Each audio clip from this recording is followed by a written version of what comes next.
This is not going to be your average video. This is Out Motorsports. My name is Jake, and I'm here in the 2023 Honda Civic Type-R in Los Angeles, California. I would normally start that with beautiful, sunny, vibey, whatever, but it's hailing right now. In any case, I was going to make a video about the Civic Type-R, but the weather has been disgusting. Yesterday they got like a once-in-a-century sort of rainstorm that flooded roads, closed roads, it snowed up on Angeles Crest. This car has Michelin Pilot Sport 4S summer tires on it. I can't really go very far at the risk of sliding somewhere unfun or sucking water into the engine or whatever, but let's take a little interior tour of the Civic Type-R, and then we can talk to a point about how it is to drive despite not being able to go very fast on very fun roads. So starting with the outside, the Civic Type-R is a Civic hatchback, which is kind of a liftback sort of design, and it is very practical. You can fold the seats down, you can put a whole bunch of stuff in it.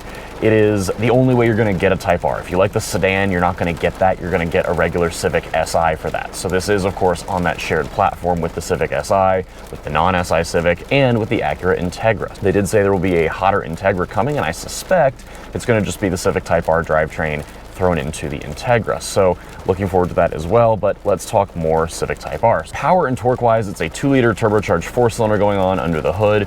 Makes 315 horsepower and 310 pound-feet of torque. That is quite a bit, and it is only front-wheel drive. There's no all-wheel drive offered in this car. Honestly, I'm okay with that. While all-wheel drive would indeed be nice for days like today, I think you get a little more character and a little more fun out of something that only drives 2 wheels. This does not make enough power where you really need all-wheel drive just to put the power down to the ground. That is because you get a standard limited slip differential with the Civic Type-R. So it's not an open diff. It can help put power down to both front wheels, not just the one with the least amount of traction. Transmission-wise, I can actually show you because we're in the car. This is only going to have a 6-speed manual transmission. So 6 forward gears, you've got some drive modes going on here, and then you've got your full-on R mode, which turns everything all the way up to 11. That is what you get for your transmission. And then otherwise with these drive modes, if you poke at this switch, you can see you get some things come up on the infotainment here. You've got sport and individual, and if we look at the individual mode, you can see a little bit more of what they let you customize. So notably, your suspension you can change. So there are 3 different settings because this is an adaptive suspension. We love that. So you can have it in comfort or sport, or the R mode is going to be a little stiffer still. You've also got your steering feel. It's basically just how much it's going to be weighted. Your engine, which is going to come across more as throttle response than anything. And then you've also got some options for how you want the car to rev match, and the gauge cluster, and the engine sound, which I like a comforting engine sound. I think we all want a comforting sound in today's trying times. Comfort sound. In any case, you got the adaptive suspension, you've got some big black wheels, or 19-inch wheels, you've got those sticky Michelin Pilot Sport 4S tires, which are a terrible choice for the weather here. And the funny thing is that Honda was going to send me one of these cars in Washington, D.C., and they're like, hey, we're not going to send you one until like April or May or June because we're not going to put any, winter tires on these cars, obviously. But if you're in LA, you should come and we'll give you one here. So I came to LA to do a whole bunch of things. They gave me a Type-R, and then somehow I brought the weather with me. So just not the greatest timing here. Anyway, those wheels, those tires, the brakes are upsized. It's like a 14-inch front rotor with a Brembo caliper on the front. The rear rotors are also upsized. They're not Brembo calipers back there. Brembo, they're putting their name on all sorts of stuff. So does it matter that it's not a Brembo caliper in the back? No. Everything is upsized. Really, the swept area, the size of the rotor is going to matter more than who's making the caliper. So mechanically, that's kind of what's going on. And then you've got additional Aero both at the front and the rear. You've got that giant rear wing that I think looks kind of cool. I really like the styling of this car compared to the old Type-R. The old one for me was a little too much. I think Honda swings between like really wacky and then really conservative. I am more a fan of Honda's conservative moments that they have. I think the styling is a little more clean. I think it's going to age a little bit better, but you still have that big wing out at the back. And then moving to the inside, you can see I've got this nice red seat behind me. These are the seats you get in this car, and they are very heavily bolstered. They are lovely, and the red extends even to the floor mats. I really dig the interior in this car. At night, you've got some ambient lighting that's also red. You can kind of see this red strip here that'll light up and you got some other lighting going on. But these seats are really fantastic. They're not heated, they're not ventilated, they don't have adjustable lumbar, they're pretty basic, they are very tightly bolstered. So if you are really much bigger than me, I'm 6'1", you know, 31, 32-inch waist, these are comfy for me. These fit me really well. I think if you're much bigger than me, you really need to test sit because you may find them a touch tight. But in any case, for the right people, they are fabulous. And then in the back seat as well, the back seat is black. It's got red seat belts, but no special red going on back there.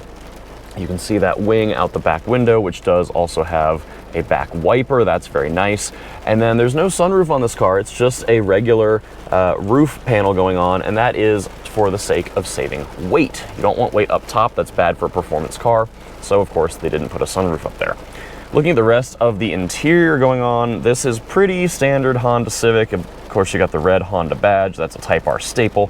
Got a fully digital gauge cluster, which, unlike a lot of companies, I think Honda is using this nicely. If I change the gauge cluster to R mode, you get this instead, which is kind of nice. You can change all of, you know, what's being displayed here, but suddenly you've got all of your performance stats going on as far as temperatures and, you know, oil pressure and boost pressure and all that. So that's really nice. You can have this going on even if you don't want everything else in R mode with your individual settings. Coming back over here, this is the standard infotainment system. If you look here, it does have Apple CarPlay and Android Auto. It is wireless, so that is nice to have. Moving down, you've got dual zone climate. Like I said, no heated or ventilated seats, but that's okay. A couple USB-A ports, a power point, and then this is a wireless charging mat. If I move the car key here, this is a wireless charging mat, although it does not work in my car. I can't make it turn on, so I've got my phone plugged in just for the sake of charging. And then looking further across, you do have a little Type-R badge with your serial number on here. That's kind of a nice touch. And looking at your speakers in the A-pillars, this does have a Bose sound system. It is a fine sound system. It is not bad by any means, although I, of course, really, really love the ELS Studio that you get in the Acura Integra. So if I had to guess, I personally would end up with the Integra just because I like the sound system. But this is a very, very good sound system as well, and this is overall a pretty nice package of a car. Pricing on these comes in at like 43, 44 grand, and I do think it is a good car for the money. It's a good amount of car, it's well put together. So with all that, let's try and drive somewhere around here, and we'll talk about how this thing is to actually drive and live with, even though we can't get on some really, really fantastic roads at decent speeds. All right, let's talk about the 2023 Honda Civic Type-R. So you heard a little bit of wheel hop there. That is the whole point of the limited slip differential. So even when you're not doing performance driving, you know, I'm in a neighborhood series of little canyon roads, you still want something like that LSD to help put power down. So it's not just a performance thing, it's a bad weather thing as well. This is 315 horsepower. It is enough to where you need some assistance, and an open diff is not going to cut it. But like I said, I don't think you don't need all-wheel drive for this. As far as power and torque, I haven't really had a great opportunity to put all the power down because the weather has truly been like this the whole time I've had the car. But the engine does feel nice and flexible. It does feel pretty good all the way to redline, so I do appreciate that. And you can have the car, if you're in traffic, in a lower gear, and, you know, have it in second gear or whatever, and the turbo can do a decent amount of the work, so you're not trying to go back all the way to first gear every time you're, you know, slowing down in traffic or something. So I do like that. As far as how you interact with, you know, the car, the drivetrain, the transmission itself is really good. It's got a really good feel without being overly notchy, but, you know, typical excellent Honda manual transmission, and it's paired to a clutch that is very easy to modulate. So I appreciate that. It's not too heavy, not too light. It's not been an irritation in traffic, which has been really, really great around here with famous LA traffic. But yeah, the clutch has been really nice. Everything's just easy about the transmission. I don't want a DCT. I don't want a two-pedal option because this is such a joy to operate. And that is not a given for every manual. I'm very big on the whole save the manuals movement, but there's a lot of bad manuals that don't really need saving, that didn't add anything to the experience. This does add something to the experience. It's very, very good. The ride quality is pretty good, although the comfort setting of the suspension is going to be, you know, relative. This is not going to be a Civic EX. You know, it is still stiffer than most vehicles a lot of people would consider, and that's okay. You know, it's the point of the car. But there is a noticeable difference between sport and comfort, which I actually like. I took this up on Angeles Crest right before all the bad weather rolled in. It was still really cold, so I couldn't push because the tires were cold, but it was dry. And in sport mode, everything was noticeably firmed up. It was good, but it was a little much. It almost felt a little frantic in a way that I didn't like for cold weather driving. So I popped it back to comfort, and actually it made a really big difference right away. So that was really, really nice because it softened the whole thing up. It made everything feel just a little more relaxed, which is what you want in bad weather. So that was actually really nice to see that the suspension feels different, because a lot of times you'll get, you know, a sport mode or whatever, and the damping, it feels like it barely changes how everything responds. So I appreciate that that actually does change a bit. The steering I have found to be really good. I like the feel. It also, like I said, gets more weighty with the different drive modes. It's also fairly heavy even in comfort. So you have to consider, you know, this is a car that feels ready to go at all times, even in comfort mode.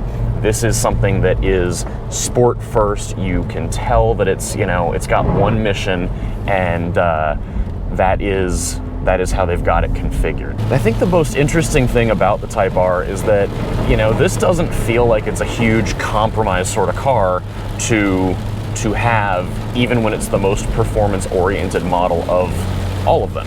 It's a lovely thing to just daily drive. I've put plenty of miles. I've put almost 300 miles on it, a lot of which have just been on the interstate since I can't do canyon roads, and it has been really enjoyable. So, you know, despite having higher performance chops, higher limits versus a Civic Si, it has also just been an easy car to live with. It's been actually quite nice and compliant and everything for the sake of daily driving.